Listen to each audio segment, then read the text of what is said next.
Children, then third question you have to do by yourself, as all are similar kind of questions only. I'm taking the fourth one, which is important also. All are important. Bayes theorem से मैं बहुत बार I have pointed out many times that there will be a question long answer type definitely from Bayes theorem. ठीक है, फिर कहता है in answering a question on a multiple choice test. This is a multiple choice type of test. In answering a question, a student either knows the answer or guesses. ठीक है, MCQs में ये तो होता है, या हमें आता है या हम गेस करते हैं. Let 3/4 be the probability that he knows the answer and 1/4 be the probability that the child guesses. ठीक है, तो assuming that the student who guessed the answer will be correct with probability 1/4, what is the probability that the student knows the answer given that the answer is correct?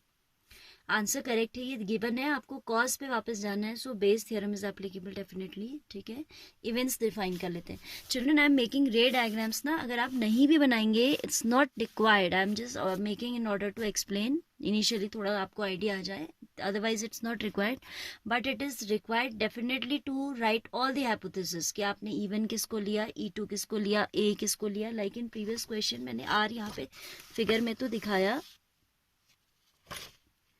But मैंने जो है यहाँ पे लिखा नहीं था. इवेंट को आप दिखाएंगे, हाँ, like it was first question. Our event आपकी आएगी the ball drawn out is red. ये डिफाइन करना ज़रूरी होता है, ऐसे आपको दिखाना. ये आर आपका डिमेंशन होना चाहिए. ए इवेंट आपने कोई लिया वो मेंशन होना चाहिए. Like in both the questions it was talking about red ball, पहला और दूसरा दोनों में, तो आर इवेंट क्या हो जाएगी, ball taken out is red. Okay, leave that question now. Question 4 कहता है in answering a question on a multiple choice test there are two things which are happening. या तो बच्चा knows the answer और he or she guesses. ठीक है, तो event हो जाएंगी the child knows the answer even and child guesses the answer E2. Event even will define like the child knows the answer and event E2 will define as the child guesses the answer. It's given in the question that if the child guesses the answer, the probability is फिर से पढ़िए. A student either knows the answer or guesses. Let 3/4 be the probability that he knows the answer. ठीक है, तो PE1 आपको given है. PE1 is given as 3/4 and PE2 is given as 1/4. ठीक है, 1/4 is the probability that he guesses the answer. ठीक है ना, एंड एग्जॉस्टिव होनी चाहिए. इवेंट्स एंड नेचर कहते हैं ना हम, यानी कि कंपाइल करें तो क्या आ जाए, सैम्पल स्पेस पूरा आ जाए. तो आप देखो आपका PE1 प्लस PE2 1 तो आ जा रहा है. It means these events are exhaustive in nature. Exhaustive होनी चाहिए, पढ़ा था ना. सो assuming that the student who guessed the answer will be correct with probability 1/4. अब इसने ये तो दे दिया कि गैस होने पे करेक्ट होने की प्रोबेबिलिटी 1/4 होगी, और ये नहीं दिया है कि अगर उसको आता है तो सही होने की probability. Obviously if you know the answer will be definitely correct, तो it's a sure event. Question में नहीं दिया है, बट आप खुद समझेंगे that if a child is knowing the answer it will be surely it will be a correct answer. हर बच्चा जब उसे आंसर पता है तो सही आंसर तो मार्क करेगा, है ना. तो we'll write A event that the answer is correct. Event A I will define as answer is correct.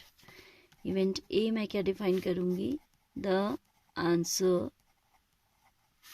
is correct. ठीक है, तो फिर आप क्या निकालते हो,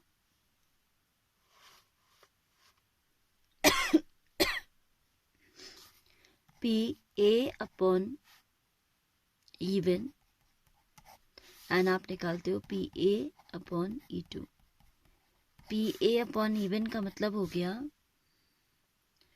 कि आपका जो स्टूडेंट है वो जो है आंसर उसको मालूम है, the child knows the answer, और उसकी करेक्ट होने की प्रोबेबिलिटी तो वो 1 होगी. PA upon even will be 1 of course. ठीक है, क्योंकि आपको आंसर मालूम है, और obviously answers, if you are knowing the answer in multiple choice question, if you are knowing it obviously it will be correct. and A upon E2 means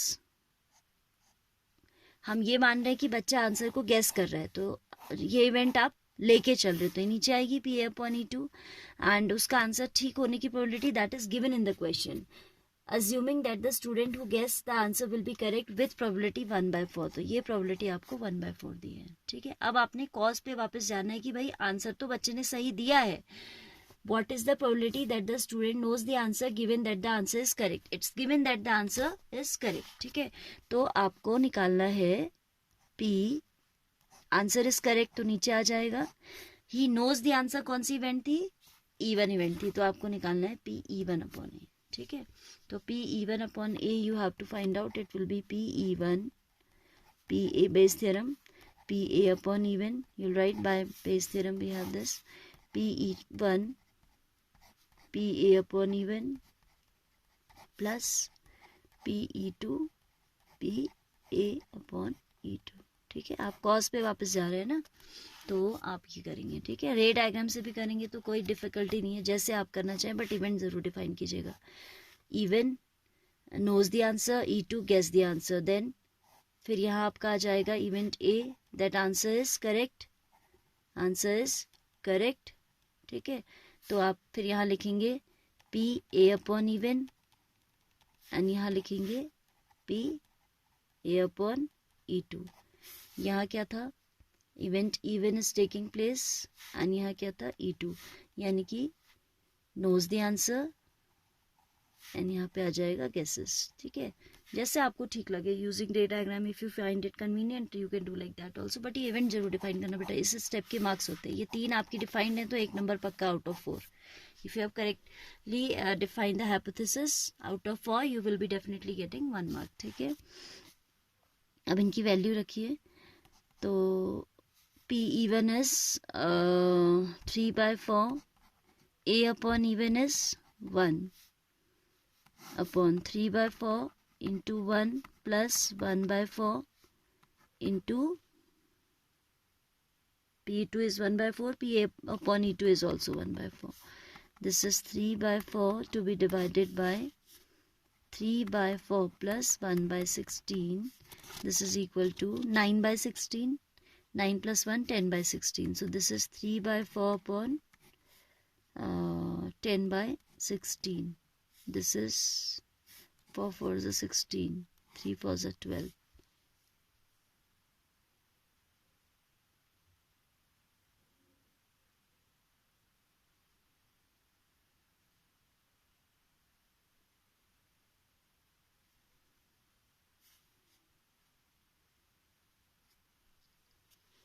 one से ज़्यादा क्यों आ रही प्रोबेबिलिटी, कुछ गड़बड़ कर दी मैंने।